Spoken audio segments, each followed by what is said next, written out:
I took time off work to be the maid of honor for my best friend. The moment I landed, she had a welcome gift waiting for me. The latest iPhone, a bottle of designer perfume, and a check for $5,200. Just a little something, she said, hugging me tight. Even though I'm getting married, you'll always be the most important person in my life, Stella. I was so moved I could have cried. The next morning, I was up at the crack of dawn, slipping into my bridesmaid dress to go find her. Anna was in the middle of her makeup when I walked in. She saw me and waved excitedly, but as I got closer, her face went rigid. Her smile vanished, replaced by a mask of pure ice. "Get the hell out of my wedding, you bitch." I froze. "Anna, are you kidding me?" I managed a nervous laugh, trying to play it off. "It's your big day. Stop messing around. You're actually scaring me." I reached out to touch her arm, hoping a little physical contact would snap her out of this bizarre, far too realistic joke. But she recoiled as if I were toxic. "Who's kidding? Get out, or I'm calling security." My hand hung in the air. My mind went blank as I frantically tried to figure out what I could have possibly done wrong. I came up with nothing, even as Anna picked up her phone and actually started dialing. I felt like I couldn't breathe. Did I do something wrong? Is there some local custom I don't know about? Did I offend someone? "I can apologize, Anna. Just please don't be angry." She was marrying a man from a city over 800 miles away from our hometown. It was possible I'd unknowingly broken some rule. I clung to that thought like a lifeline, looking at her with pleading eyes. "Just tell me what I did." Her gaze was venomous. "There's no custom. The fact that I'm not spelling it out for you is me being polite. Security, get her out of here. I never want to see you again." Just yesterday, we were curled up in the same bed, laughing about memories from childhood. She was so worried about my long trip that she'd booked me my own suite to rest. We'd only been apart for 3 hours. How could everything have changed so drastically? When the security guard approached, I shook my head, my eyes fixed on Anna. "I don't know what I did, and you won't tell me. I'm sorry. I'm so sorry. But today is the most important day of your life. Please don't kick me out. I'm your only bridesmaid. If I go, what will you do?" The words were barely out of my mouth before Anna lunged forward and yanked at the bodice of my dress. "Take it off." She shoved her makeup artist forward. "Any woman can do this job. I don't need you. Stella, get the hell out. I don't have time for your drama. My makeup isn't even done. You're going to ruin my entire wedding, you bitch." I clutched at the fabric to keep myself from being exposed, the word bitch draining all the strength from my body. I looked at her, defeated, and pulled the handcrafted fan I'd stayed up for nights making from my bag. I placed it gently on the table. "I wish you a happy marriage," I said, my voice hollow. "I'll return the dress to you shortly." Anna snatched the fan.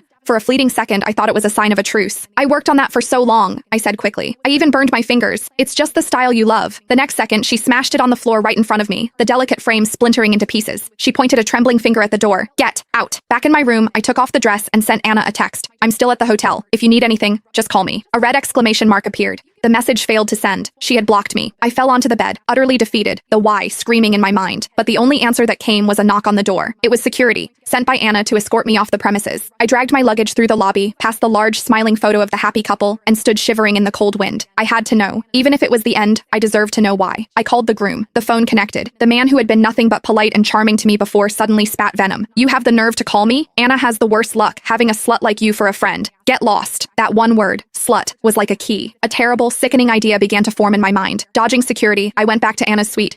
Click the link in my bio to get the full story for free.